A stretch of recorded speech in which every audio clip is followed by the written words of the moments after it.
What's up, everybody? Before we start this episode, as always, I want to tell you about the live dates to come out and see me and the kid, Jared Harvin. Okay, are you ready? April 7th and 8th, Stamford, Connecticut. Get those tickets right now. Limited ticket alert, YannisPappasComedy.com. Stamford, Connecticut, April 7th and 8th. Side Splitters in Tampa. Low ticket alert, April 21st and 22nd.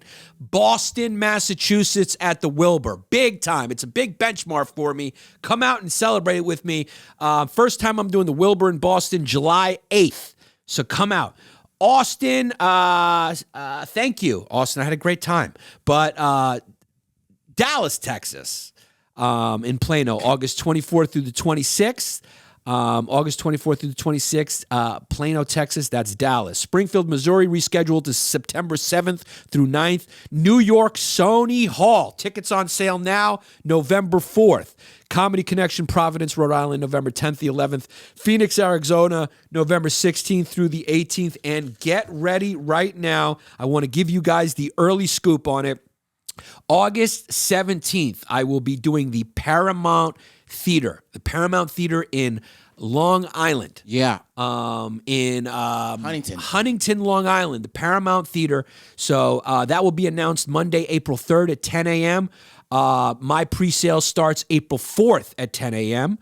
To April 6th at 10 p.m. So get your discounted tickets from April 4th, 10 a.m. to Thursday, April 6th. Okay? So, and then City pre-sale, CITI pre-sale, starts Tuesday, April 4th at 12 p.m. till Thursday, April 6th, 10 p.m. Venue pre-sale, Wednesday, April 5th, 10 a.m. So it goes on sale Friday, April 7th at 10 a.m. So all you need to know if you're my super fans and you're in the area and you want to go is Monday, April 3rd at 10 a.m. It goes on to pre-sale with the code Yannis. The code is Yannis. I have to send that link to a lot of my friends' moms. There you go. Paramount Theater, August 17th. So get those tickets. More dates coming as well that I will put up on my website. Patreon.com/Yannis Pappas Hour for our weekly bonus episodes. They are some of the best. We need you guys to support the show and tell friends about it. This was a wild, unhinged episode. We're just joking about everything. Enjoy.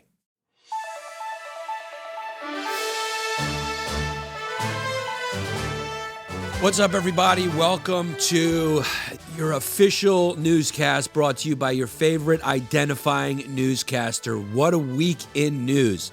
Biggest story we're going to ignore, just like everyone should ignore, and we give you recommendations to ignore. There could be a World War III coming soon. There could be a World War III coming soon. China and Russia are meeting, but you know what? Ignore it. Ignore it. Build walls up around it and ignore it. Treat it like a bad childhood and drink it away. More importantly, California is right now questioning and figuring out if they're going to give reparations to African-American residents that would cost the state $80 billion. As a result, Jared Harvin is moving to Los Angeles. Pepsi has come up with a new logo. It looks exactly like the old logo. So, I don't know. I guess they paid for that story to get into the news. But it's very important. Remember, not nearly as important is a potential nuclear war between Russia and China. Because Pepsi's got a new logo. AI. Elon Musk is asking for a pause in AI development with a bunch of other leaders in AI. Because they are scared that AI is going to be evil. Again, I've seen no evidence of AI being evil. It's been very helpful. It is basically a personal electronic digital slave for everyone. Whatever you want. If you take away my ability to Google search homemade or amateur porn where you correct the spelling from me, then we're going to have a problem and I'm going to lobby my congressman to get rid of Twitter. Leave AI alone. It's the humans that are evil. I stick with that. Again, not as big a threat as China and Russia. But yeah, let's talk about fucking banning AI. And how about fucking, and leave the nuclear weapons. But fucking, if something can write a term paper for me, let's get rid of it. But let's keep the nukes. Anyway, Nashville, something happened. We'll talk about it. I don't know if you heard about it, but something happened. Only 3 kids died. I don't know why this made the news. It's the American tradition. American IQ is down. And also the color blue is blue. So that's news as well. Starbucks CEO testifies in front of Congress about why he defends that unions shouldn't happen at his coffee shop. We will get into that.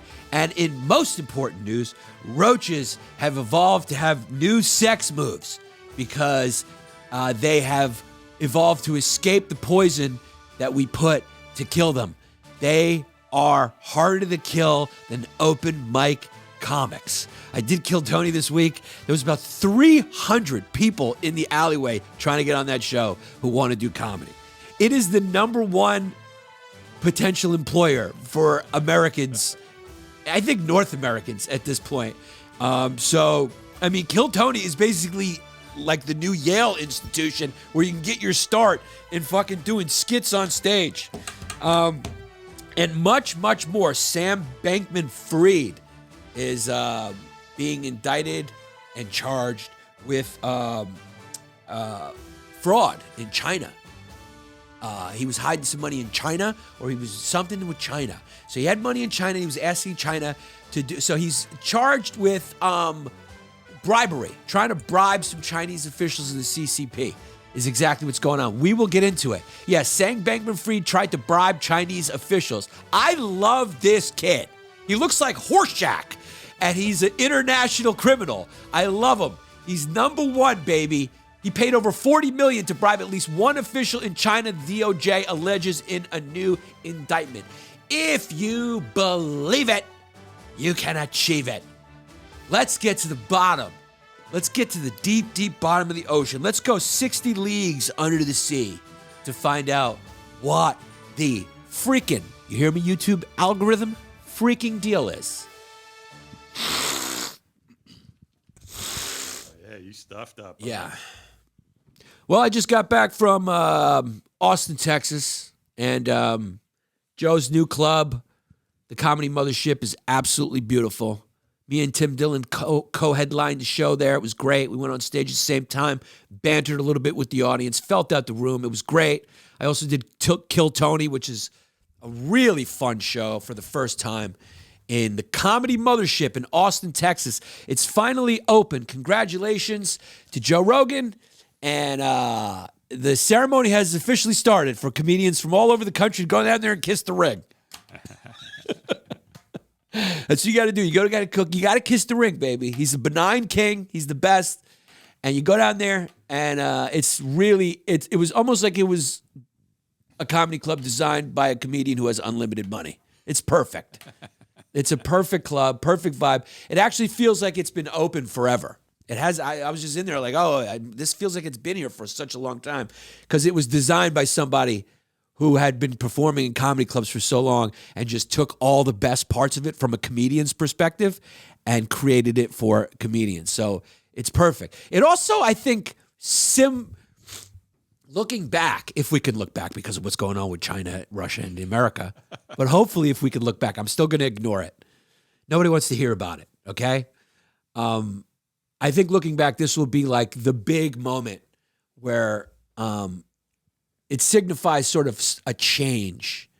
We all know the change has happened where comedians are now titans, independent titans, right?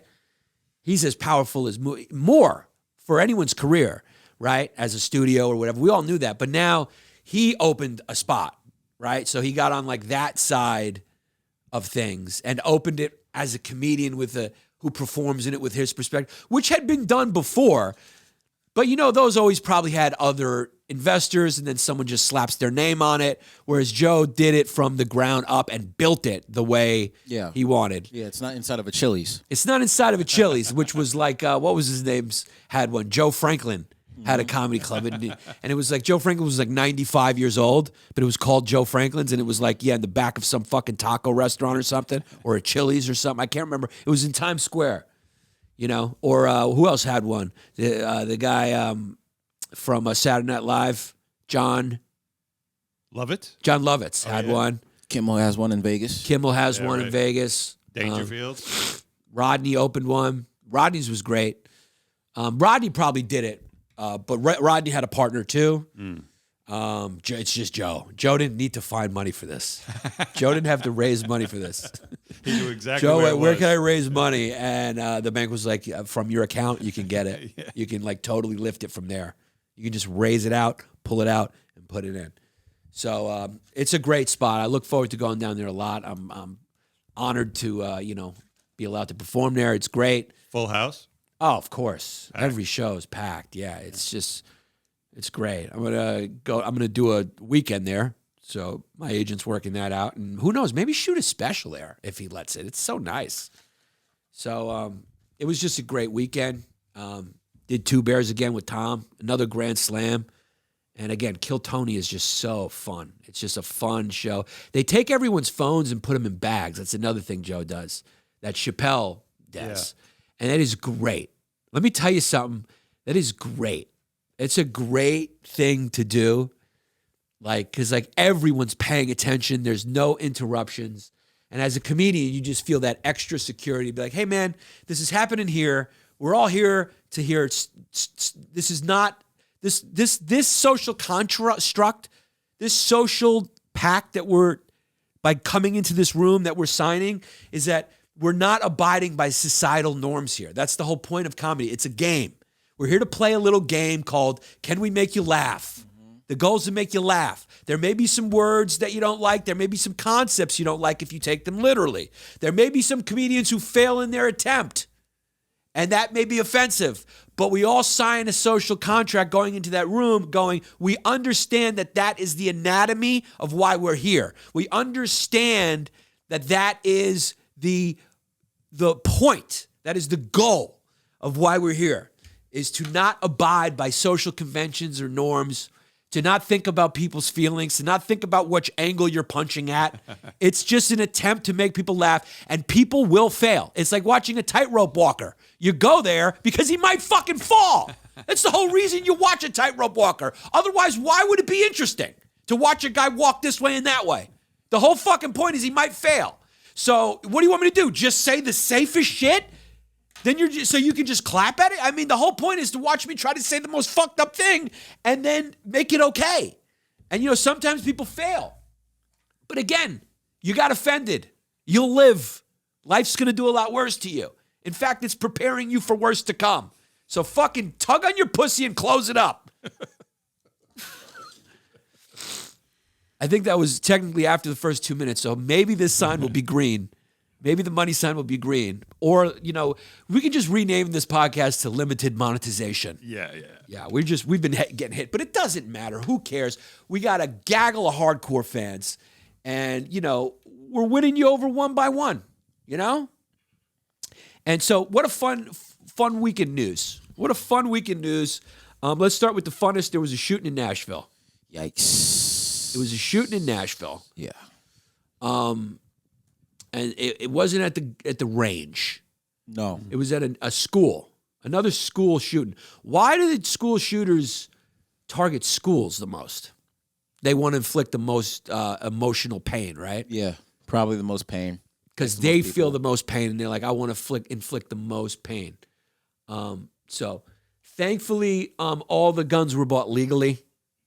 Yes. I think she had at this point I think she got like 7. No serial numbers were scratched off in this process. No, this was all legal. These were all legal guns. Yeah. So these were legally purchased. So she followed the law, and she purchased them. And of course, she had the good old trusty AR-15, I believe. Which is sort of like the 9. Uh-oh. I mean, listen, if you're on a golf course, yeah, right, and you got to do a long drive, what do you pull? The driver. You pull the driver out. So the AR-15's it's kind of like the driver for school shootings. You look at the bag of what you got. She looked at her bag. She looked at her golf cart, and she said, 9mm, that's not going to cut this. That's not this. The 9mm is for the 2-hole or the 3-hole. And then what do you got? You got a couple woods. You got a sawed-off shotgun. What else did she have? When she looked at her golf bag, she said, "I got to do a lot. So she pulled out AR-15. This probably should be on the Patreon. As you know, What do you want me to do? As you know, I'm not saying shit. I know. What do you want me to do? Smart of you, by the way. This is my career. Yeah. Your career's on the other coast. Yes. Listen. What do you want me to do? You got to make jokes at this point. I mean, what can you do? It's not going to change. It is what it is. I was talking to a friend of mine. To protect his identity, I won't say any details. But he was like, yeah, I guess we got to we really should have the army there. At every school? Yeah.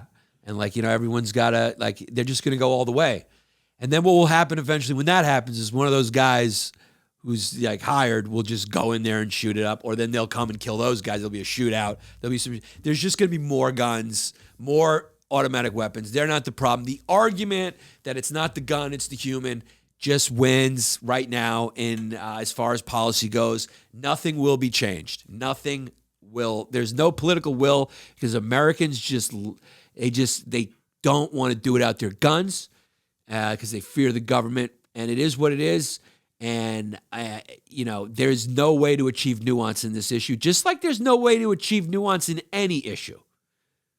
And it's worth thinking about why. And I think it's because everyone's a child now. I think we've gotten to the point. I remember back in the day when even Reagan and Bush, when they were on the right, would they were for sensible gun control and stuff. And they would actually say things like that, and it wouldn't make them an anathema on the right. It's an error that's foregone. You remember when John McCain, when some lady was like, Obama's a Muslim and and she was like, no, sir, ma'am, he's a good man. We just have different opinions. Yeah, class. Yeah. Yeah, that's out the window. Now you got Marjorie Taylor Greene getting suspended from Twitter for posting Trans Day of Vengeance posters up. So, that's like if what she's doing, let me just explain to you what she's doing. Because this one psycho fucking person, right? This who happens to be trans, went and shot up a school. Now she's taking that one person's actions and putting it on a whole group as a member of Congress. And she's doing that publicly on Twitter, right? When Elon Musk suspends you for something you said, you've crossed the line. And what is she suspended for a week? A little slap on the wrist. And I think the suspension is because they're scared it could incite violence. Of course. She's a member of Congress. She's tweeting Trans Day of Vengeance. And what she's doing is taking this incident and tying it to what her beliefs are, which are hatred for anything that is not fucking her at her CrossFit job. Her CrossFit workout. Wasn't she banging some husband there or something like that? She was. I mean, she looks like a Cro-Magnon man. Her forehead, dude. She look. You look like she looks like Lucy when you go to the museum, and they pull up the early humans. She looks like human Australopithecus. I mean, look at that head. Look at that cranium. She's the worst, dude. So basically, this would be like if black people, after the murder in South Carolina, started posting White Day of Vengeance, just grouped all white people together. Yeah. And then you start a fucking bigger problem. When most people, the reason why this doesn't happen every day is because most people aren't fucked up. Most trans people are not bad people. They're good people. But Marjorie Taylor Greene wants you to believe that they all are bad because she wants to fucking turn everyone against them. So it's bad when Elon Musk goes, this is bad.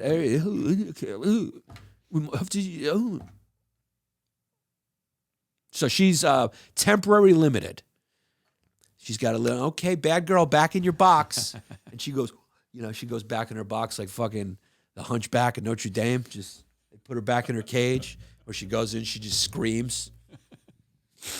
She's like, it's too fucked up. Too inside baseball. You remember when you used to go to DeFara's and someone would order peppers and pepperoni? First of all, he wouldn't like that. Yeah. But then the sun would come out the extra toppings. Yeah, it'd come and hand the extra toppings to the old man. And then he'd go back. Yeah, he'd come and out. He had massive scoliosis and he just. Get the gimp. They hit him in the back. He hid that, and the daughter was out there taking orders. He knew what he was doing. Oh yeah. You know, and He's I'm got not a making business to run. Yeah, I mean, I'm not trying to make fun of anything, but the father did that on purpose. You know that. Yeah. You know the father didn't go. The father put the fucking daughter on order duty and Quasimodo in the back for a reason. Yeah, you need someone to take orders and someone to scare the raccoons away. Yeah, that's right. To keep the rats out of the place. Which he didn't do successfully because it got shut down by the health department like 4 times. But still the best pizza I've ever tasted in my entire life. Yeah, it's because you had Little Chef making your pizza. That's right. I mean, still number one. DeFar's in Flatbush. Midwood, yeah. The old man's dead. Rest in peace, Dominic. All the great pieces of Lucali, they all copied him. Everywhere inspired by him. Unbelievable. And my aunt, it's crazy that I grew up eating that pizza before like all the yuppies and hipsters found out about it, you know, because my aunt grew up, her house was a block away from that. So I'd go have slices before anyone knew about it. And I'm a kid. I didn't remember going like, pizza's pizza when you're a kid. So, but it was good, yeah. Anyhow, how did I get distracted by Dominic? How did I go from... You were comparing Marjorie Taylor Greene to his son. Only on the Yannis Pappas Hour and a Greek kid from Brooklyn would you go from Marjorie Taylor Greene and her being suspended at Twitter to pizza in deep Brooklyn. But it happened. And it only happened here. So she's suspended. So, yeah, I mean, look, what else you want me to do? I'm just making jokes about it. What else you want me to do? Nothing's going to happen. What do you want me to do? People, they're just going to... The jokes that me and Tim did on one of his most famous episodes, what was it called? Something. About a shooting at that time. That's the jokes we're making are going to happen. There's going to be bulletproof fashion. You're going to see like teachers in military fatigues and tactically trained. There'll be like some 36-year-old woman who's tactically trained in hand-to-hand combat in Krav Maga, who's teaching a class with an AR-15 across her fucking chest while there's a 4-year-old child marshal in the school who's like 21 Jump Street style, looks like he's 2, but he's 4, and nobody knows that he's carrying a custom-made 9mm for his little hands to shoot whatever comes in. Gun on the door, gun on the teacher. Teacher's got the gun on the kids. All the kids are strapped, and everyone's watching everybody, and it's complete checks and balances until someone fires by mistake, and it ends like a Quentin Tarantino movie. That's where we're headed. Yeah. You know? For some reason, we seem to be the country that has an exponentially worse problem with this than anywhere else in the world that's not like Venezuela. So of the first world countries... this and healthcare, there seems to be a massive difference. And every time you say that, people go like, if you go to fucking Canada, here's my favorite way. You go to Canada and you break your knee, you'll have to die on the street and wait 4 days to get seen. It's like, I'm not sure. Then you go talk to Canadian, they're like, yeah, sometimes there's a few lines, but it really depends. They prioritize what your problem is, So if you ever have like a brain tumor, they put you in the front of the line, But if you have any anxiety attack, they put, you got to wait a little while, I mean, obviously it's not, top rate, but neither's ours, right? Pros and cons. Again, nuance, pros and cons. But we live in this world of like categorically good, bad. Oh, Canada, you're going to fucking wait on the street. Have you ever been there? It's like the way they describe, and then you go to Canada and you're like, wow, man, there's no ghettos. It's crazy when you go to Canada and people like, you're with Drake and Drake's like, hey man, be careful. This is a bad area. And then you look around and you go, what? Where? And they go, here, man, this is like bad part of town, And then you're like, what? And you're looking at it and you're like, dude, this is like a rich part of Brooklyn, man. What are you talking about? So, they have a little more balance over there. Yeah, of course you can't become a gazillionaire, but there's a lot of balance. And I'm not saying that that's good to not be able to become a gazillionaire. I think being a gazillionaire is great. I don't know. But I'm just saying, people who haven't experienced something always tend to know the most about it. You ever notice that? The person who's telling you about something, they're like, dude, yeah, I get it. If you've experienced it, I'll listen to you. If you went to Canada and your uncle died on the street because they wouldn't let him in for a broken kneecap, then maybe I'll agree. But even then, I'll have to talk to another 100 people and see if that happened to them. It's not a perfect world. But nothing's going to change. You know, I didn't even want to talk. It was funny when I was talking to my friend who told me about it, who happens to live close to there, and he was the first thing he said to me. He was like, there was a shooting, and I was like, yeah, and it's Tuesday. I mean, what? There was 2 days ago, 2 administrators got shot. They didn't get killed. I was like, how many did they get? By the way, I said, how many did he get? Little did I know that this was the most 2023 school shooting we've had to date. Let's give her at least a round of applause for making history. Oh, yeah, the first. She's the first. Yeah.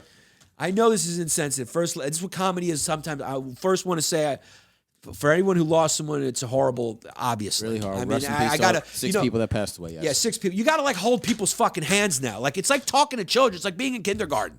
You know, you got. I posted a clip about the joke I made about bankers, Jewish bankers. It's a joke. They didn't even watch it till the end, where I fucking fixed it at the end. And it's like, oh, you're an anti-Semite. Then we fucking, you know, I named the episode on Patreon Maurice's catchphrase that everyone fucking loved, and I put the word instead of putting a symbol in there. Now they're fucking yelling at me about that too. What do you want me to do? You want me to do comedy for kindergartners? You want me to do comedy for make-believe? You want me to do comedy that doesn't exist in the world? Is that what you want? And here I'm only talking to 2 people, right? But this is what it is. We have geared the world towards 2 people because something about giving the platform to everyone has made everyone a king, and also played into that evolutionary soft spot that we all have to listen to the critique, to listen to the negative. Because right there, I mentioned 2 comments that I saw that actually made me change my actions, right? On what I was like, okay, I just gave into them. But there was a whole bunch of other comments and nobody said anything about that. So the squeaky wheel gets the grease, and that's why they do it. And we have a thing from evolution where we pay attention to the negative comment because we want to fit into the tribe, right? So, you know, right now they're controlling society. Those grifters who complain and say things, and they hide behind moral outrage, but they're really doing it to get attention, right? Because if they were really about that life, would they be commenting on my video, or would they be out there like, I don't know, creating a business where they did something that, you know, provided opportunities or saw their vision to fruition, right? That there would be no fame in that, because that's hard work, and that takes a lot of dedication and passion. They're just going like this. Okay, time to get noticed by Yannis Pappas, and it works. So I think that nothing sums up the era we live in more than that. It's extended youth. People act like children. And what can't children, like you pointed out, children can't understand nuance, right? And the adult world is all nuance and trade-offs and nuance. And so it's not a coincidence that me and you were dressed like we're going to middle school and nobody wears suits anymore. And correspondingly, we act like that, which isn't good, which is not good. And I guess that's why Elon Musk and all these AI leaders in artificial intelligence are worried about the advancement of artificial intelligence, specifically these chat, what is it called? Chat GPT or something? Mm-hmm. Yeah. So they're worried about that, right? So it's a bunch of like real pioneers in the field too with Musk, which is probably a weird meeting when they meet up, because you know the other ones are they've been talking behind Elon Musk's back a little bit. Mm-hmm. When Elon Musk and Steve Wozniak got together for this, you know, Steve before was like, I'm going to meet this this Texas libertarian psycho who's tweeting at disabled employees and shit. And then they met up like, Elon, good to see you. Like, this guy's having a midlife crisis or whatever. So in an open letter signed by Elon Musk and like I had previously mentioned, Steve Wozniak and a bunch of others, they want a 6-month pause. So did they approach Congress with this, or what are they doing? Yeah, because I think their goal is to have it researched. They want to research the effects on this. Well, let me tell you something right now. The math ain't looking good, as the American IQ is down, is very down. Again, in the sky's also blue. It bears repeating. So IQ scores in the U.S. have fallen for the first time in decades. I didn't notice. And they are blaming technology, ironically. The thing that could make you instantly smarter, they're blaming. TikTok? They're blaming all of technology because apparently they think, and I guess they have studies on this, where it's made everything so easy that we're not engaging the, the higher levels of our neocortex or whatever, our frontal lobe, because it's being done for us. So the researchers set out to determine whether or not the Flynn effect. So the study was published by the Journal Intelligence this month. It indicated that IQ levels had lowered, especially for those with less education in the 18 to 22 age group. Do we need IQ as a study that, like, what if they're getting smarter, though, with technology? They're smarter at doing TikToks. They're smarter at editing. I mean, if you measure the IQ level of editing, every kid knows how to edit. They're smarter at attention retention, getting you to engage with something, looking at it for longer, so you just bend over and you split your cheeks and you got 1 million likes right there. They're better at that. Mm-hmm. They're better at telling you what to do and what to think. That's a skill. You're on notice. Telling you you're on notice. Mm-hmm. People put people on notice. They know how to create themselves into a brand. They know how to take their affinity for squash pasta and turn themselves into a alternative eating influencer Instagram page. Right. So, I mean, what is IQ? IQ was probably invented at a time where it was more like measured by what? Math aptitude or science aptitude or whatever. Did you ever take an IQ test? Yeah, I don't think I did very good. But I don't know if I ever did. Did you? No. I don't want to know. Yeah, I think the average is a hundo. Oh, yeah. Yeah. And I think mine looked more like a female Division I college basketball game score. I think it ended in I think the score was 56-53. Yeah, you thought it was the age that you're supposed to get a colonoscopy. That's right. It was like it looked like a recommendation from the CDC on when to get fucking cracked open and cleaned out in your asshole. I don't think I hit 100. And then, like, supposedly the geniuses are like 120, 130. Yeah. But here's the deal, dude. I do make a decent point. I mean, IQ is a test that was invented at a time. It obviously has some relevancy, but does it really now? No. They'd have to amend it, right? Because, like, Albert Einstein could be, he'd be like, oh, I can tell you, like, I don't need to, it's already, why would I need to know how this works? Yeah. I have it. So, like, if I want to be a surviving member of society, I'm not going to waste my time learning how to fucking figure out how this works. I'm going to fucking get ready. Yeah. I don't need to know how gravity works, dude. I just want some tacos. Yeah, I mean, fucking Barbara Streisand doesn't need to know how the camera works. She just goes side pose, gets the nose, and blows for the gays. You know what I'm saying? Yeah. Madonna doesn't need to go to fucking to MIT to learn how to Vogue. Strike a pose. You know what I'm saying? Mm-hmm. Usher don't need to go to Dartmouth to code. There's 3 eggheads that need to know how to do this shit. Yeah. And then you got to go, yeah. What's up, everybody? I'm going to be in Stamford, Connecticut, April 7th through the 9th. That's it. Which is true. April 7th through the 9th, Stamford, Connecticut. Get your tickets. YannisPappasComedy.com. 8th. I think I've been saying that wrong a lot. Let's see the last one I posted. You know what? I think IQ matters because he didn't have to focus on the phone and he fucked that shit up. Yeah, I just posted the video. It says April 7th through 9th. He fucked his own dates up and he didn't have to focus on how the phone works. I think we do need IQ. It's all right, dog. Oh, man, hopefully it's just not, early alls. I don't want to fucking get the Bruce Willis. Come on, man. By the way, his tooth is gone. What happened to that? You saw his tooth? Yes, he's missing a tooth too. Yeah. I don't know, dude. That birthday video was like wild. It was like, it's my birthday. Yeah. My mom had it. Here's the deal. The silver lining of it is much less anxiety when you don't know what's going on. So my mom was a really anxious woman, and boy, was she calm towards the end, except at night when she was sundowning and she was like, where am I? But that was only from the hours of 6 till... During the day, she was pleasant. She was smiling. She was happy.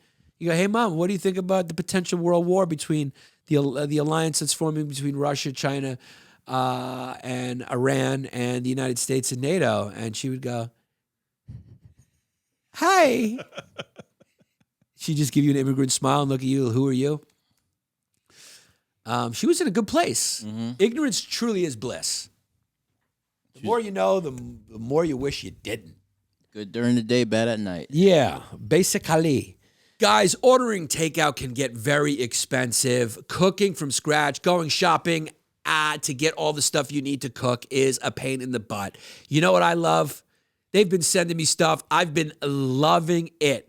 It is time to power up for springtime with Factor, America's #1 ready-to-eat meal kit. Get nutritious, chef-prepared meals delivered straight to your door, leaving you time and energy to tackle everything on your to-do list. Cut down on that anxiety. Cut down on that prep. Cut down on the shopping.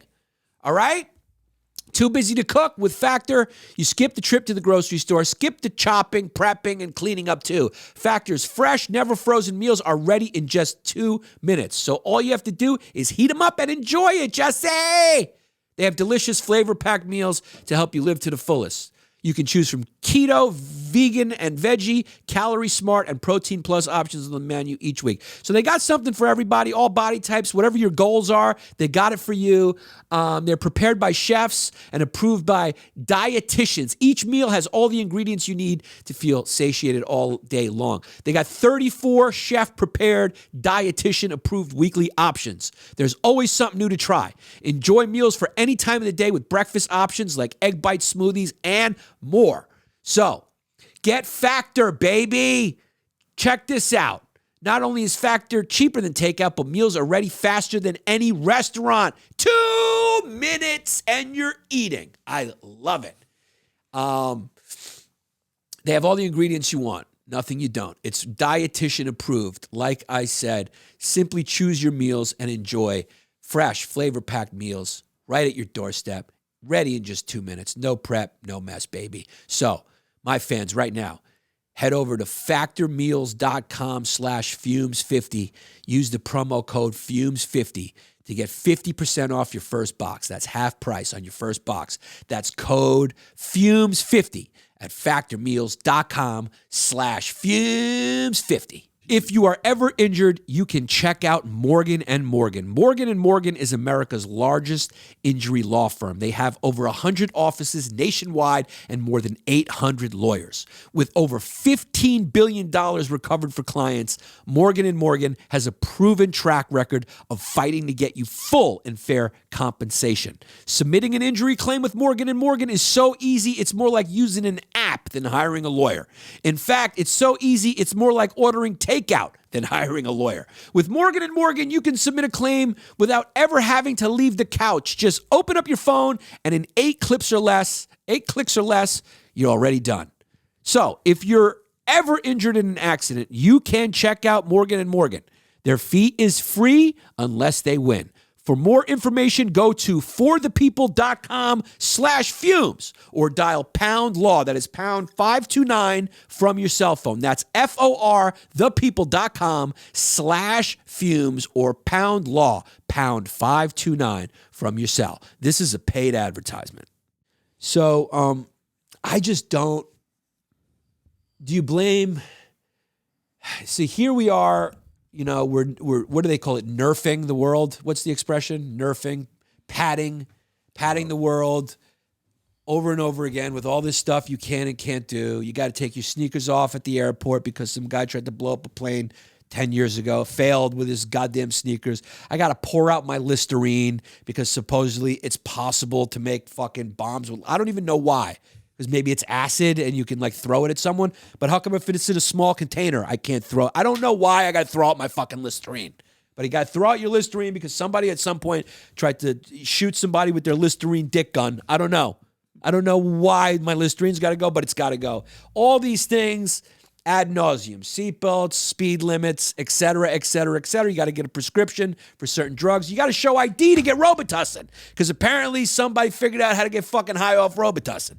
So I had to pop my ID for Robitussin for my wife the other day because she got a cough. These are allergies, huh? That's how they make meth, right? Yeah, I guess that's how they make meth. So or you got to Sudafed. Yeah. So, but what's ID gonna do? I could show the ID and then go still make the meth if I know a science professor who has cancer is willing to do it. Make your meth responsible. Yeah. Yeah, be over 21 to be able to make your life. What 14-year-old is going to go in there and get it and make meth anyway? I don't know, whatever it is. It gets you high, I think, the Robitussin, so that's why you got to show. So there's all these, like, paddings and nerfing.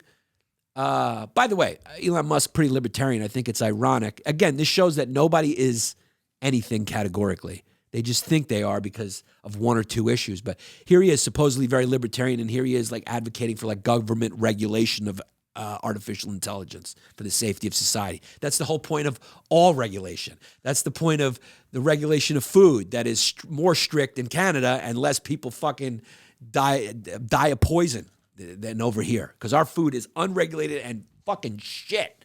But they regulate certain things. That's the whole point of the FDA, the FCC. It's regulatory bodies that libertarians hate. But here he is, a supposed libertarian. I don't know if he's ever outwardly said it, but he moved to Austin. So I guess that's what they're all doing out there, right? They want to create like a libertarian fucking tech utopia. That's what Tim Dillon thinks. He was like, that's probably what they're all moving down here for, right? They want to do San Francisco just with guns. San Francisco and like free speech or whatever. Mm-hmm. San Francisco without the wokeness is what they're trying to do, even though Austin is one of the most woke places in and of itself. But there's a battle going on. Anyway, I digress. Jesus Christ, I digress. I'm not on Adderall. I'm clear-headed. No coffee, nothing. I've never taken Adderall. Now I'm getting in other people's heads and going like, are they saying Yanni's on Adderall? I'm not. Maybe I should. It would probably calm me down. I don't know. I think it would rile you up a little bit. I'm dehydrated. I need to hydrate. You need to hydrate. And you need to stop touching your nose because people are going to think you snort Adderall. These fucking allergies are getting me. I just came from Austin. What was it? So in Austin, they have the cedar fever. When the cedar trees, shoot out barbecue sauce or whatever, gets in your nose. And what does that make you do? It makes you vote Democrat? It can make you vote Democrat. Yeah, it makes you lib. It can make you lib, and and it can make you bedridden and lib, and automatically you start just being very libby. You become a libby. So, I don't know, but so that's what all these regulations are for, and the one that we're stuck up on is guns. You can't. There's nobody wants to budge. We do have some controls in certain states. They all are different in certain. It's like I'm staying away from it. I'm for it and against it. I'm both. Mm-hmm. It depends on the situation. You know what I'm for? I'm for gun regulations for everyone else except me. That would be a great world. If I'm the only one who's strapped, I'd feel very good. Yeah. And I get that's the point of the people, right? They go like, hey, if the government's the only one that's strapped and we're not strapped, that's not fair. So you can't just, either side can't write the other side off. You can't just continue to go, that's wrong. You got to come to the table and negotiate. All right. And watch my next special when it comes out because I talk about it and why both of them have good points again. For the 5th time, I talk about it. I make some good points when my special comes out. You'll see, or you can see me live. April 8th and 9th in Connecticut. April 8th and 9th, right? Or did I fuck that up too? 7th and 8th. What is it? 7th and 8th. April 7th and 8th. In Stamford, Connecticut. Tickets, YannisPappasComedy.com. Also, the Wilbur Theater, July 8th, Boston, Massachusetts. Oh, God. Jared loves when I fuck. It's the biggest laughs when I fuck up. Yeah. Because, dude, you're my boss. You get him in the gut with those. Oh, dude, whenever I show a sign of weakness, he attacks. Yeah. There's good belly laughs there. Yeah, no, I deserve it. I'm a mess. So it's April 7th and 8th. April 7th and 8th. Okay, so let's just move on. Everyone who was hurt in that shooting, rest in peace. But if you're going to do it, you want to get the right club from your golf bag. I'm just saying it's a funny sketch that will never be made, but I just put the premise. I laid the premise out here, right? School shooter or whatever shooter. Let's get the school out of it because we're writing a sketch here. That's all we're doing. We're playing a game. It's called comedy. Not a school shooting. It's what do people hate? A jail shooting. Somebody's going into jail to do a shooting of murderers. See? Making it safe. they would kind of have a bunch of different guns, and much like a golfer, they would pick the appropriate gun for the appropriate job. Right. The right tool for the right job. Right tool for the right job. So they walk in, we're going to start with the 9-iron. We're going to start with the driver, which is the AR-15. Then when we get to the first hole, we're going to switch it up. We're going to go sawed-off shotgun. Mm-hmm. And then we're going to progressively get smaller until you get to your little putter, which is your little 22. Mm-hmm. That's all I'm saying. Funny sketch. That's It'll just fade out and it'll say brought to you by Nick DiPaolo Studios. Brought to you by Nick DiPaolo. And his merch just says Hillary. Can you beat that? I wonder if that's his merch. Just Hillary. Bleep it twice. One of the funniest joke writers of all time, Nick DiPaolo. No friend to the left anymore. So rest in peace to everybody. So Do Kwon, we got two guys. Do Kwon is a South Korean guy who was the head of TerraCoin. Now he stole a lot of money. TerraCoin collapsed. He's hiding out in Podgorica, Montenegro, where my friend Marco's from, former Yugoslavia. I've been to Podgorica, Montenegro. So I guess they want him extradited or something. South Korea's trying to get him. America's trying to get him. I don't understand how the international money world works, but there's the two big international fugitives are Do Kwon and our boy Sam Bankman-Fried. Again, I don't want to. This is white collar crime at its finest, where these guys stole billions of dollars, and the more money someone steals, the higher intelligence usually. And I just want to point out that apparently Asians, or a subset of Asians, and Ashkenazi Jews as a group do tend to have the highest medium IQs. That's so true. Here you go. Yeah. You got yourself a Jew and you got yourself a subset of Asian, whatever that may be, pulling off massive heists. So intelligent criminals. Yeah, they don't look like they belong on Interpol list. Right. They look like the highest bidder for a Banksy painting. They look like they should be hanging from a hook by their underwear. Mm-hmm. Yeah. Sam Bankman-Fried, who does look like Horseshack from Welcome Back, Kotter. Welcome back. He paid over $40 million. This is like how Stalin, when Stalin was murdering, and it was like you ask how many people Stalin murdered, and you go like millions, like it like loses a meaning. Like the higher you get, the less meaning. Even for the people who are trying to figure out who's bad, there's something more personal and worse. These are another loopholes in our brain from evolution. We can't fathom big stuff, right? So for some reason, we think like the biggest stuff isn't as bad as the smaller stuff. Like these guys, right? Like, so if you stole a couple $1,000s from someone's house, you'd probably go to jail longer than fucking Sam Bankman-Fried, who stole billions from people and who paid over $40 million. Do you know how much $40 million is? He paid Aaron Judge's contract in a bribe to a Chinese official. And we can't even fathom that. It doesn't even sound bad, right? But if someone goes, hey, man, you stole $100,000 from me, like, yo, that dude is a horrible human being.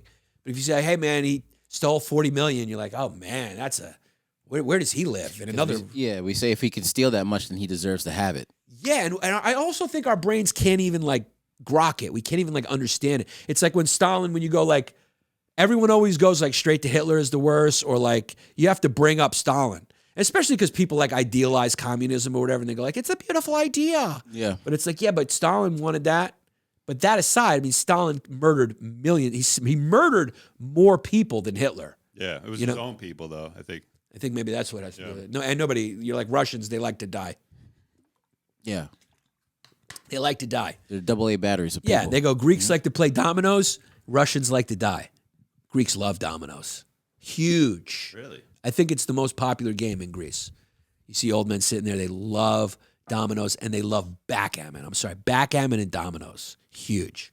Dominicans love dominoes too. Yeah. Big time. But Greeks love it, and they love backgammon. Backgammon is a very strategic game, hard to play. So I guess he's being, who's chasing him? The indictment, and where's the, there's no comedy here. It's just so I want to learn and so you can learn who's actually going after him. Like, what body is going after him? Is it like an international body? Is it like countries together? Is it governments together that are going after him? Who is it? It's the Justice Department. So it's an American Justice Department. So how do they have reach over in China? You know, like, is China cooperating? I don't understand that. They were probably looking through his finances. You know, they have access to all his accounts now, so maybe they saw. And so what does he get charged with? Like an international monetary crime or something? Yeah, I'm sure they could find something to come up with. You're a child of a lawyer. They can come up with anything. I guess they can. You know, I just always find that these guys like go away for 8 months in the minimum security prisons, and it's almost like worth the crime. Especially with all that money. It's like all that money. It's just almost worth the crime. Mm-hmm. You know somebody's getting that money. Yeah, somebody has it. Somebody has it, and people want it. Yes. So that's his leverage. Right. So he can be like, hey, give me a light sentence, and I'll tell you where it's hidden. And then how about this other guy, Do Kwon? Because this is also fascinating. So Do Kwon, first of all, besides the fact that he has a really funny name, Do Kwon. It's like, all right, calm down. Yeah, it's like it sounds like he's giving you an order. Do Kwon. You're like, what's Kwon, dude? Calm down. I'll do what I want to do. I don't listen to you. So he was the Terra Luna founder, right? So what was it? TerraCoin, which at one point was one of the mainstream ones, right? So Terra founder, Do Kwon. What's up with this $40 billion number? 40 is the magic number right here. Sam Bankman-Fried bribed Chinese official with $40 million. That's a hell of a bribe. But if you can do a hush payment of $40 million, that means you got billions, dog. Billions. So this guy, the U.S. Securities and Exchange, the SEC, is suing him. And he's the creator of Terra blockchain. He's also being sued by Fat Joe. For what? For the Do Kwon? No, the Terror Squad. Oh, Terror Squad. Yeah, right. That's what you call a copyright infringement. Mm-hmm. Yeah. TerraCoin, Terror Squad.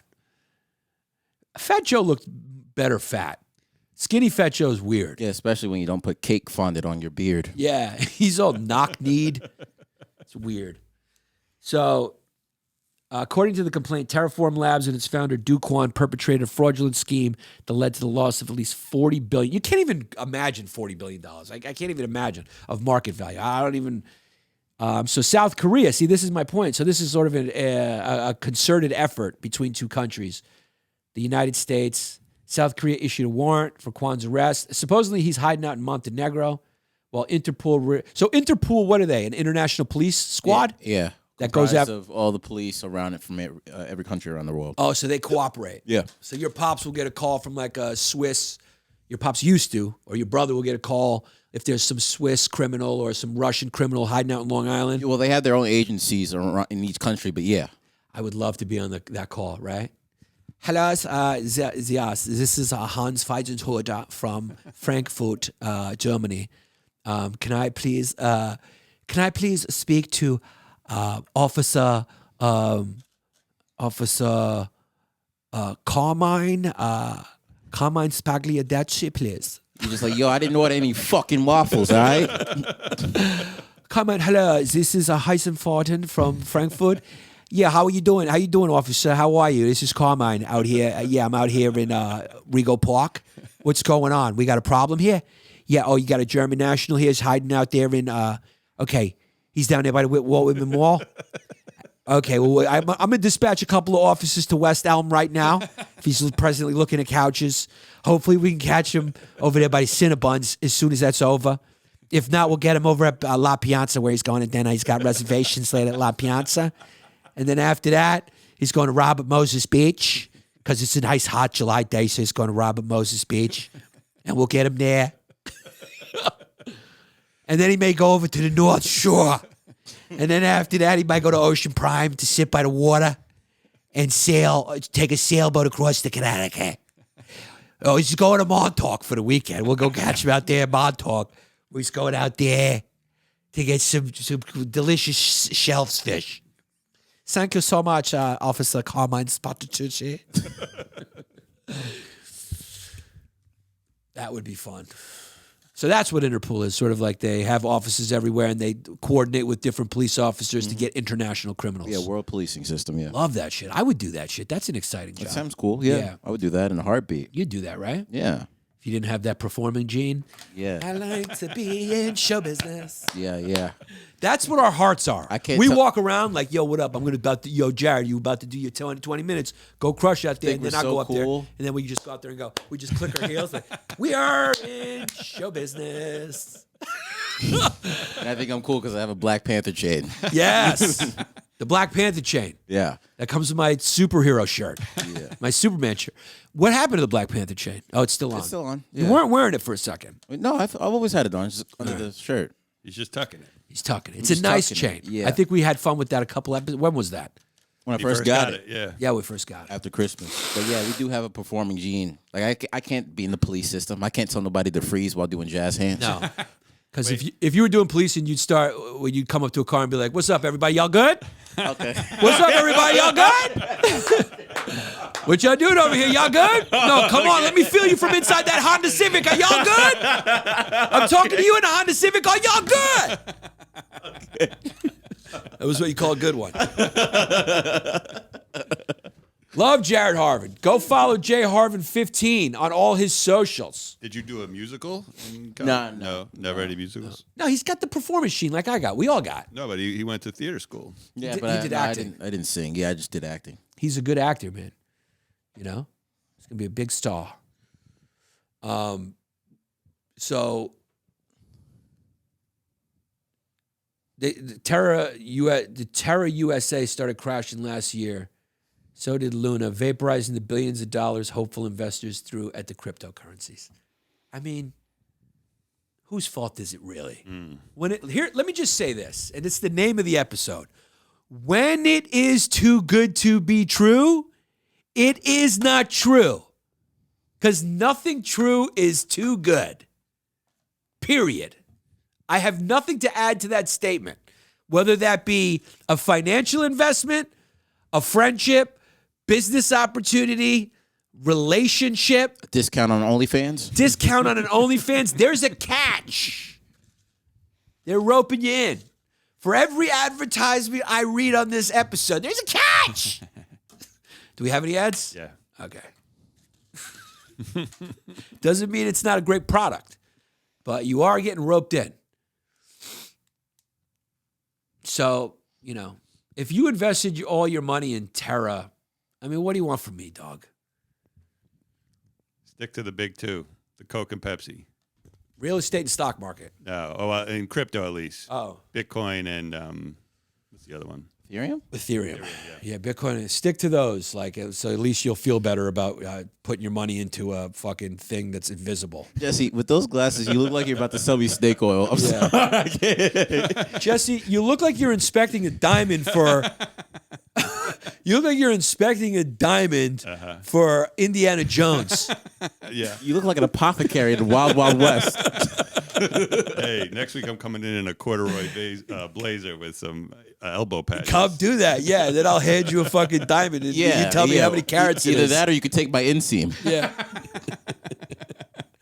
You look like my dad trying to help me get a hangnail out of my toe. With tweezers. These are good because I can see over the top. Yeah, you can see over the top and you look down. Yeah, I mean, look, everyone's eyes at a certain point, you lose the reading capability is what it is. We stare at screens all day too, so it's going to happen younger and younger. But reading glasses just come into play at some point for everybody. Your dad got reading glasses? Yeah. Yeah, it just happens, man. So those are your two, just for you to know, those are your two international men of mystery now. There's no more James Bond guys. There's just two geeks on the run. Two finger sniffers. Yeah. That committed the biggest crimes. Arrest them at a 7-Eleven getting a big gulp. That's really where you could find them. Yeah. I mean, that's really where you'd see Sam Bankman-Fried. In a 7-Eleven, getting a big gulp. Walking out with his stupid sneakers tightly laced and like sports socks and just, like scruffy beard, but not like shaped up, just like scruffy with like a rash under his beard and like a Swatch watch and like a comic book T-shirt. Loose-fitting cargo shorts. Yeah, loose-fitting cargo shorts. Yeah, and he's a billionaire. And he's getting a big gulp because he's a nerd. Nerds love big gulps. Why is that? I don't know. They love big gulps. Yeah. They love 7-Eleven, too. They love snacks. They'll go in there. They love getting Doritos and big gulps and sitting there and sniffing their fingers and playing video games. You ever notice they just sniff their fingers and they do think like they're so smart they're like unconsciously picking their ear while other people are around. So they don't have social norms because they're such eggheads that they're lost in their thoughts and they're just sitting there and they're sitting Indian style on their couch just wiggling their toe, and you're going like, you're disgusting. And they're like, oh, sorry, I forgot. I have a 140 IQ or whatever. Like that means anything. So let's talk about these Cali reparations. Jared, you have the floor. Let's pull this up and let's go over this. So what is it? The Californian people are trying to give black Californians the reparations could go up to $100 billion. $800 billion. $800 billion. See, that's what happens when the number gets so big. You're like, what? Yeah. It's like, what is it? It's a big number. But that's how they get you, because it's saying up to $800 billion. Right. When really this shit could be $5. That's like when they go sales up to 40% off, and then you go get the shirt, and they're like, this particular shirt is half of a percentage off. And you're like, I thought it said 80% off. And they said, no, if you read the sign carefully, it said up to 80% off. Right. And you're like, what's 80% off? And they go, well, the thing that was 80% off got sold. That's like the $3.99 gag. They gag you like that. So let's get into the details of this. So it says it could cost California more than $800 billion to compensate black residents for generations over policing, disproportionate incarceration, housing discrimination. So they're trying to level the playing field here based on stats. So this is sort of one of those equality of outcome situations, trying to right the wrongs of history situations. That's not enough, though. The preliminary estimate is more than 2.5 times California's $300 billion annual budget and does not include a recommended $1.5 million per older black resident for health disparities that have shortened their lifespan. What the fuck? It's almost like they looked at data and they were just like, how do we give money to this data where this group is disproportionately represented in health? And so black residents may not receive cash payments anytime soon, if ever, because the state may never adopt the economist's calculations. So there's a reparations task force that is scheduled to discuss the numbers Wednesday and can vote to adopt the suggestions or come up with its own figures. The proposed number comes from a consulting team of 5 economists and policy experts. We've got to go in with an open mind and come up with some creative ways to deal with this. Assembly member Reggie Jones Sawyer, one of 2 lawmakers on the task force, said. So this is state legislators and Gavin Newsom before the reparations could become reality. Holy shit. In an interview prior to the meeting, Jones Sawyer said he needed to consult budget analysts, other legislators. And so let's talk about this, since this is a non-controversial issue. First off, $8 billion, way too low. $800 billion. $800 billion, way too low. What do you want? Because that's not going to even cover our sneaker costs. You're going to need another. Yeah. Yeah, you're going to need another couple of billion. Yeah, those original Jordan Chicago ones cost about that, so I need a little bit more. Yeah. If I said that joke, I'm going to jail. Oh, Yeah. I said it vicariously for you. Yes, thank you. Yes. So that is true. We're going to have to deal with that. There should be a sneaker sub. There should be. It could be a line item, a sneaker line item. Yeah, it's got to be. It's got to be. That's when you get the, like Good Will Hunting, when Ben Affleck goes in there pretending that he's Matt Damon, the retainer part, which is a funny scene. Retainer. That's when you get that guy going in there, negotiating, going like, okay, $800 billion, but what about our sneaker budget? It's like, okay, what do you need? Well, depends on what you mean by need. I would like $800 billion. It could be up to $800 billion. So we don't know what the number is, but where's the money going to come from? And can you take money? Like, let's say you're a taxpayer in California, and I don't know. Did you see the reparations episode of Atlanta? No. Where what they did was if your family held slaves, you had to pay a tax. I like that. Yeah. How about that? Yeah. You know? Because now with all the DNA, they could just trace you back, see where you're from. And all How about this one? Let's have some fun. What if you're half black, half white? This year. You pay What yourself. if your dad's white, your mom's black? And does your mom get the payment from your dad?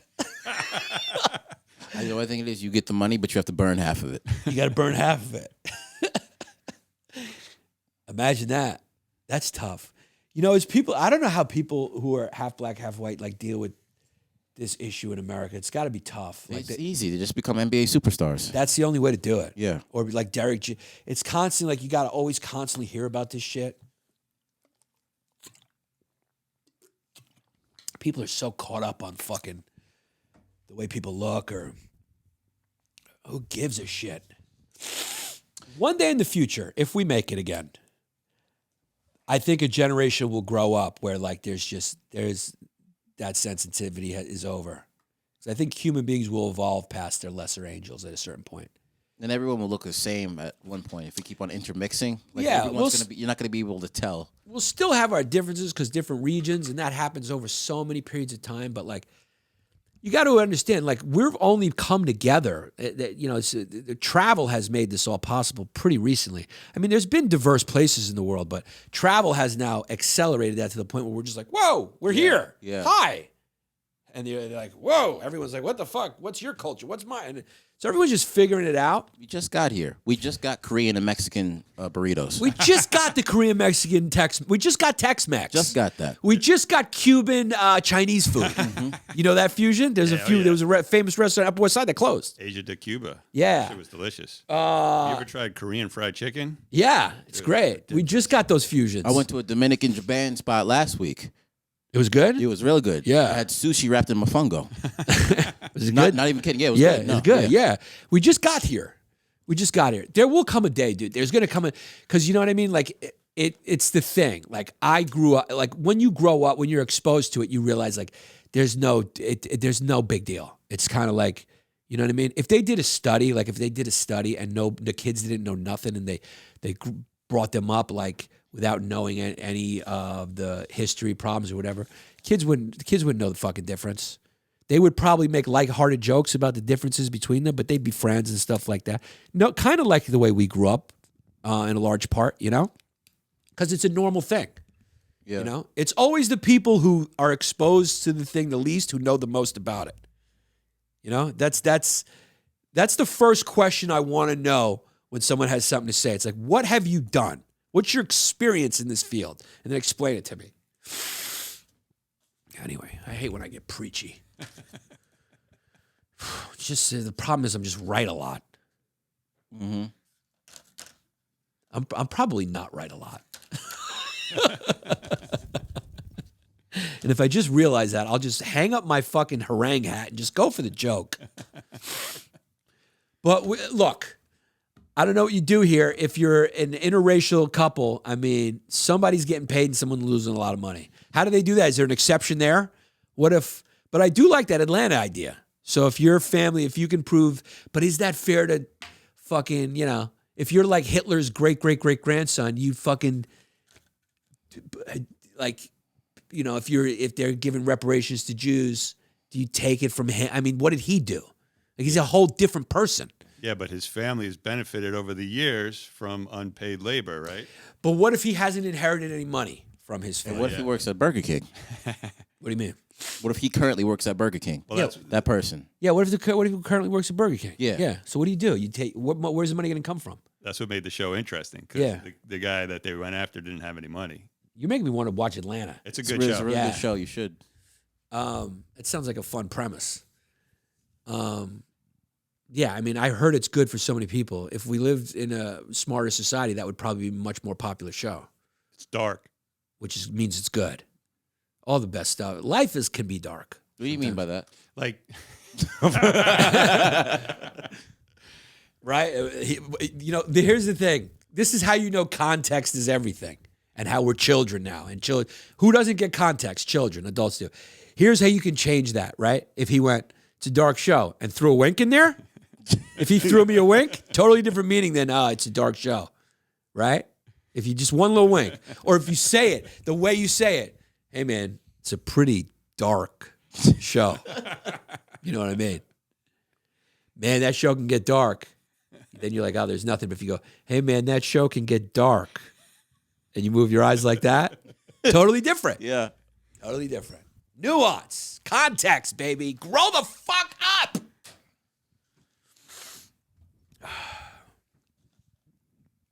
I don't know. So I think they're going to do it. Here's what's going to happen in reality. People are going to fucking leave California. People aren't going to go like, hey, I'm going to stick around have my money taken from me to give to descendants of slaves. Like, they're going to be like, what? I'm just a fucking guy. They're going to be like, I'm a copywriter. Some guy's going to be like, I'm a fucking barista. What do you take? So I don't know how this is going to work. If you could take it from like, I wouldn't be against financial reparations.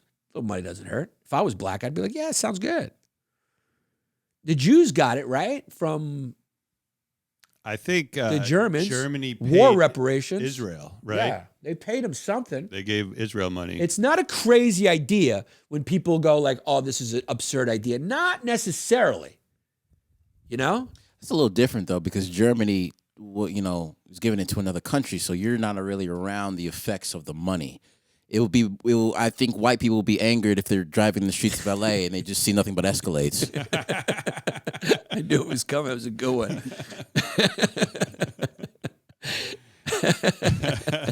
Again, in the Atlanta episode, you see black guys gassing up their Lambos. Oh, yeah? But then you go, can you compensate with money? Like, money goes a long way. Goes a long way. Where would the money come from? It could come somewhere other than taxpayers' pockets. The government, taxpayers, any additional, they could allocate it, they could reallocate like some of the military budget if that is deemed redundant. I don't know when that will ever be deemed redundant. I guess when we can blow up the world 1,000,000 times over, it may be deemed redundant. And then you could do a one-time bang. Just a boom. Everybody gets 50 G's, 80 G's, whatever you want to do. Yeah. Am I lowballing it? 300 G's. It would be kind of nice if everyone just got 100 G's. What do you mean by everyone? If every descendant of slaves got 100 G's. There'd be a lot of Africans who weren't born here that are trying to scam it in. They'd be hiding those accents. Nigerians be coming in trying to be like, they'd be struggling. Hello. They'd be trying real hard not to have that African accent. Yeah.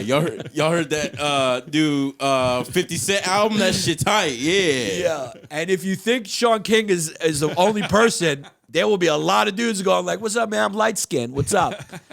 If you there'll be a lot of Elizabeth Warrens coming with 23andMe stock would go through the roof. Yo, son, I'm 5% African.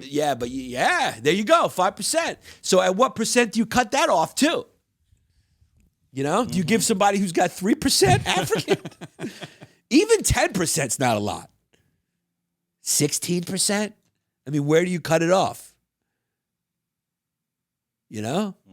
Would it be? Yeah, that is true because, Plessy v. Ferguson, one drop of black blood is black. So, that comes from our own legislation of our government. So then maybe give it to everyone who's got a drop. Yeah, give it a drop. Or if you have, under a certain percentage, all you get is, an ice pack for your back. You get based on your percentage. You get a coupon. It's a sliding scale based on your DNA. Yeah. So if you're 100%, you get this amount. You get a percent. I like that. Yeah, if you're 60, you get a lifetime supply of Palmer's. That's a great thing. Yeah. Yeah. If you're 80, you get a nice TV watching chair. Lifetime supply of applesauce. You get a carte blanche lifetime paid for diner booth where you can sit and eat whatever. Old people love a diner. Yeah. That's a good idea. Do you know how many white dudes would be rushing to bang sisters if this happened? They'd be like, yo, let me get a piece. People, it would be really funny. Yeah. People would there'd be a lot of scams. People would be like, I'm part black. You see a lot more interracial couples. There'll be people brushing up on their black. All of a sudden, Dominicans will be like, no, we're black. We're black. No, we're black. Because they're always like, no, we're Latino. We're Latino. We're not black. And I'd be like, no, we're black. Very funny. Yeah. What do you do with Dolezal? Does she get the payment? She's got black kids. I think she gives the honorary payment. Yeah. She gets grandfathered in. Yeah. I think, this is what I truly think at this point. I know I've made jokes about Dolezal, Sean King, and then the last one, Sarawati, all these. But I think if you want to be something, you should be able to be something. It's America, right? Why not? Mm-hmm. Why not? If you're like, hey, I want to be black, can't you just be black? Right? Even if it's not true? Or no? It's true, but this is America, so you have to pay money in order to do something. But I think in that case, it's either money or you have to pay something. You have to give something up. You got to give something to the black community. You got to buy a blackness. I Yeah. like your fucking ideas today. You got to get a subscription. You're coming with some good fucking ideas. Mm-hmm. You got to buy in. I fucking love it, dude. The black community is looking for a strong new leader. And brother, it could be you. With your ideas? No, don't put me on that shit. No. Are you kidding me? You listen, how come nobody came up with the idea? Like, listen, we'll call it, you call it the, what's her name? Rachel Dolezal law. You know, there's like, people have laws named after them. Baseball rules, there's rules after, Tommy John surgery was named after Tommy John. Then we have the Rachel Dolezal clause, where if you can, like the way you can apply for citizenship, you can apply for blackness. But you got to pay, like, it's like a passport fee. You got to pay $225 to get your passport. Mm-hmm. You got to pay a certain amount to achieve African-American status. Right. Yes. Yeah. And you got to commit all the way. So, You got to commit all the way. You can't go back. Because once you go black, you can't go back. Right. Yeah, you can't. Yeah, You can't go black. You got to take literacy tests. You can't go do black. all that shit. The cops pull you over, you can't go back. Right. You can't, none of that shit gets documented. You go to prison if that happens. The cops pull you over and you go, "Hi, officer. Hi. My name's not Rachel Dolezal. My name is Kimberly Stacey Johnson. I'm from Iowa." You can't do that. You can't go back. I love it. And then maybe that's where the reparations come from. Because if they did that, a lot of people would be applying for their black citizenship. A lot of white people want in. Oh, yeah. We grew up with a few. Yeah. Yeah. At one point, I would have wanted in. I would be black right now. I would have got my citizenship around 16, 17. I may do it now. Yeah. It's never too late. It's never too late. Never too late to change your life. I think that's a great idea, man. Yeah. I think that's one of the greatest ideas I've ever heard. Then there's no more controversy. Then, then you achieve transracial, and maybe we can do something also with the trans women. And that's where the reparations come from. They come from there. The fees that they pay. Right.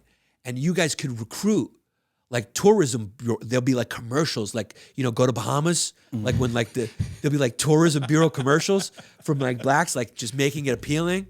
You see the club and everyone's like, just fucking passing fucking weed around, sharing it, and the music is just hitting and everybody's just vibing on the dance floor. And you're like, I want part of that.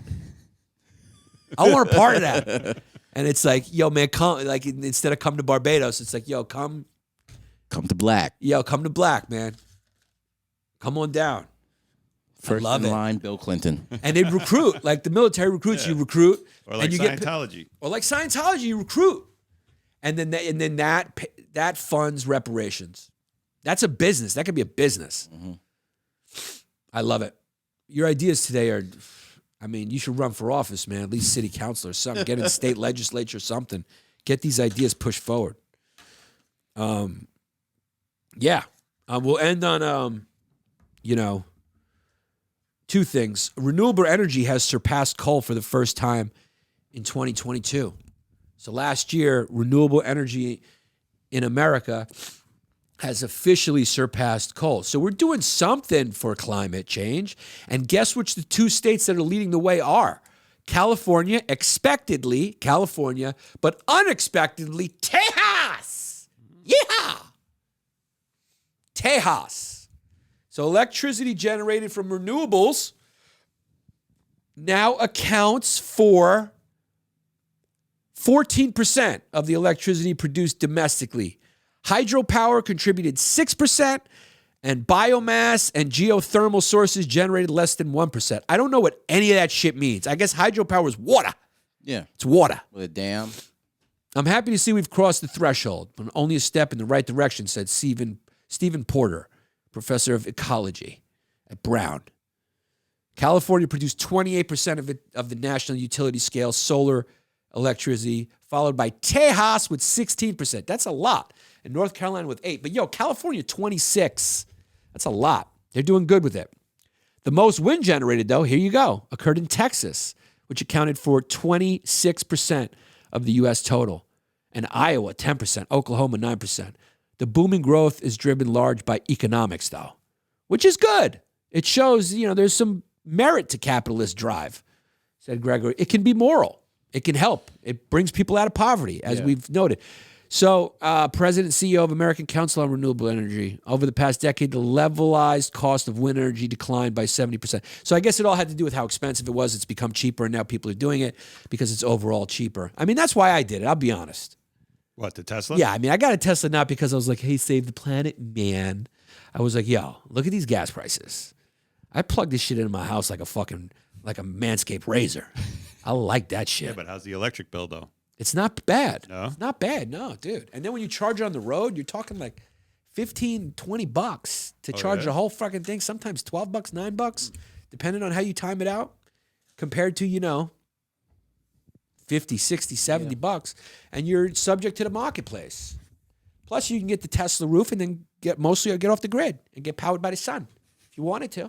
Renewable energy is the way, man. That's the way, man. Do you think we should put wind farms in the most impoverished, crime-ridden places in the United States? Give me your reasoning why, Mr. Ideas today. That may be the name of the episode is Mr. Ideas. So say you put wind farms in Chicago, South Side, right? Yeah. Keeps people off the streets because the wind is going so bad. No more crime. So you blow people over. Yeah, no. So the Windy City becomes literally windy. Yeah, exactly. You keep people off the streets. So they're about to shoot and they just blow away. Yeah, or they shoot and the bullet ricochets and it goes somewhere in Wisconsin. The power of the wind shoots themselves. Yeah, I like exactly, that. So it discourages people from shooting. Exactly. So you clean up the streets. Right. And you have more renewable energy. I fucking love it. Mr. Ideas is on a roll today. You put the wind power on the south side of Chicago. Yeah. So, but how are people going to get to the grocery store? You turn it off for old women who want to go to the groceries. You can't blow over old women. You have underground transports. Fucking kid is killing it. Yeah. So you have to show ID as a constructive member of society to use the underground transports that put you to the supermarket. Exactly. And this is only an ad hoc idea until crime goes down and all the people who are shooting, the gangs who are shooting, shoot themselves because the wind blows the bullet right back into them. Exactly. Crime is fucking solved. Crime is Mr. solved. Lori Lightfoot, everybody, for mayor of Chicago. Yeah, but this is just going to be like Jared Harvard hates black people. Yeah. I mean, it could be interpreted that way if somebody doesn't have a sense of humor. But you know what? There's one podcast where we ain't scared to go for a joke, and that's here. We love all of you dearly. You're our fans. Please tell your friends about the podcast. Spread the word, man. Patreon, too. Patreon.com/Yannis Pappas Hour. Yes, go to patreon.com/Yannis Pappas Hour. And also, guys, tell your friends. I want to emphasize that again. Let's get back to the word of mouth, sweetheart. You know these episodes are great, and you love them. And just let's recruit more members to the Fediverse. We appreciate you. But we do need you over there at patreon.com/Yannis Pappas Hour. Some of our funniest episodes are there weekly, and it's only $5 a month. So if you're a supporter and you're doing this for free, you're a fucking freeloading, no good piece of shit. See you next time. Guys, we want you to support these small business shout-outs. These people are our top-tier Patreon members. I support their business. They support the show. It's a symbiotic relationship. I'm very passionate about small business. It gives everything character. Big corporations don't care about you. BrooklynCannery.com. This is a literal mom-and-pop operation. Yeah. Husband and wife.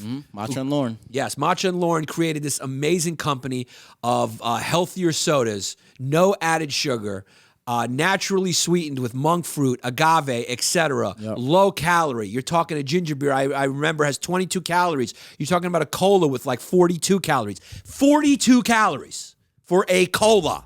Root beer, 33. It was like one of them's 33, 42, 22. And no like cancer-causing artificial sweeteners. Okay, it also has prebiotic qualities. It's a prebiotic soda. They're a Brooklyn-based drink factory. You order from the website, they send the case straight to your freaking home. If you're in South Philly. You get 15% off your order if you're my fan at brooklyncannery.com. Just put the promo code Yannis Pappas, all one word, and you will get, go try out their jalapeno, lime flavor, cola amaretto, root beer, ginger beer. Absolutely. They got the coffee one. What's the coffee one? The coffee spritz. Coffee spritz. Just go check it. It's also delicious. You'll be amazed at how much healthier, if you love soda, you can have. It's such a healthier option, and you still get the great taste. In my opinion, it tastes better than all the big name garbage. So brooklyncannery.com, promo code Yannis Pappas. Chris Minetti, we got a deal for you, kid. We'll meet you in the parking lot. Chris Minetti, he is our financial guy. He's my business manager. Chris Minetti in South Jersey and the Philly area will cash your check. So please meet him at a Wawa parking lot. Go to his spot. He's got a phone number. What's his number? 215-750-3730. That's the only way to contact him is call that number, and he will cash your check wherever Chris Minetti Financial Services is. We don't even have an address for it. No. Call the number. He'll meet you and cash your check. I love the way Minetti Financial Services does business in person. The same way we're going to sell them the sign. Aaron Leaf, forthefree.art, which from what I understand hasn't been updated in a long time. We're going to take a peek. Can we just take a peek for forthefree.art? Because someone messaged me and thought it was very funny that the last thing, this is a great website, but when's the last time they posted something? Who knows? Go to forthefree.art and check out music from Hawaii, bands from Hawaii, shows from Hawaii. Apparently that if you liked going to concerts last July, it's great.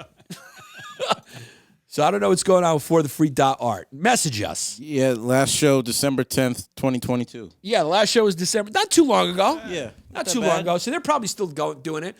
Yeah, it's a great site, and I just listened to some good music over there. So forthefree.art. They've been with us a long time, very loyal.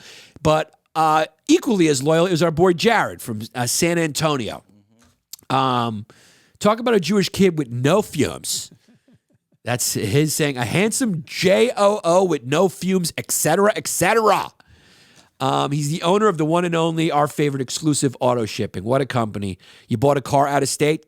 Guess who you're going to have ship it for you? ExclusiveAutoShipping.com. They'll give you a free quote. Don't have to worry about that. You can go to ExclusiveAutoShipping.com right now. Get your free quote. Military and student discounts apply. And even if you're moving from someplace to another, they'll move your car for you as well. ExclusiveAutoShipping.com. Manly Girly Studios. I'm loving these kids. They're interactive fans. Very supportive, too. They're great. Yeah. Check out their podcasts. I'm going to stop reading Jewanon, okay? They got Jewanon, a side of fries, the Manly Girly Show. That's their flagship, and Gringo in the Rough. And send me a fucking shirt. I'll wear it, okay? Send a shirt. All right? Message here on Patreon. We'll give you the address. For listeners, you can get 20% off their merch with the promo code WHIPPA. So go check out Gringo in the Rough. And he says, hey, Jesse, we watched the pod and would love to send y'all some merch. Okay, so give him the address, and we'll get some merch. I'm an XL, and give a child small for Jared. Yeah. What do you do, large? Mm-hmm. Large and 2 XLs for the 2 fatty boom baddies. So check out their podcasts, Manly Girly Studio. What is it, manlygirly.com? And or check them out on YouTube, The Manly Girly Show on YouTube. I mean, do we not love this? This is the best, okay? Wait till you see one of the ads coming up in an episode coming up with Esther, with little Esther that we did. Anyway, do you have a horse? Are you a person with a horse? Do you need a new farrier? Do you need a new farrier for your horse? Do you need a farrier who has no fumes? Well, Sam is that farrier in the Nashville area. Sam, will you travel? Let's say I got a horse in Montana. Let's say I got a horse in Connecticut. Can I ship you in to play with its hoofs? Can I import you to do some hoof doctoring on Seabiscuit? Is my question. All right, what are we talking about here? Yeah, bring your kit. Also, do you only do horses? What if I fucking throw some shoes on my raccoon? Will you fucking slice up those things? I got a pet raccoon. Do you farrier his hooves? Do you do any shoe work on Louis Vuittons? Did I say that right? Louis Vuittons? All right? There's a lot of equestrians that live up by me. You get some good business where I live. In any event, you got to hit up Sam at 864-200-9007, or you can visit sporthorsefarrier.com for more info. She's got over 10 years of experience, and she's a really good furrier. Estimated 20% of equine lameness is hoof related. Let her get into those, crack open those hooves for your horse. If you don't have a horse, buy one so you can hire Sam. Dude, how funny it would be if like 10% of our listeners have horses. DisplayPros.net. Display Pros, we need a Yannis Pappas hour sign. Did we email them? Not yet. So we're going to email you. We need a sign. DisplayPros.net. Use the promo code What's the Deal Is. That's WHATS. The deal is all one word for 10% off your first purchase. Tell them Yannis sent you. What do? They got excellent customer service, and they got a fast turnaround. And I still don't quite understand what they do. If you need a custom display. Custom display, no matter what it is. Mm-hmm. Display booth, whatever. Booth. You guys get shows. it. Yeah. Can you explain what they do better than me? So, like, who'd be looking for a custom display? So, like, when you go to Comic-Con and someone's like selling, or if you like sell pickles at a fair, you want something. Got it. Like, yeah, they'll do that. They'll do all that for you. Mm-hmm. All right, so there you go. That's what they do, and they're also going to do a Yannis Pappas hour sign for us. They could do your merch table. Right, we need that. But first, we need a new sign. Yannis Pappas hour. So go to displaypros.net. Use that promo code. What's the deal? It's for 10% off your first order for your display stuff. Yes, sir. Guys, go to Cerazar.com and check out The City. It's a novel written by this Eastern Hemi right here. I think he's a Brooklyn kid. No? You want to read a novel about a crime lord named Jericho? War is in the air once again. This is him writing, so let's judge his writing. War is in the air once again as organized crimes. I'm going to read it like Max Payne.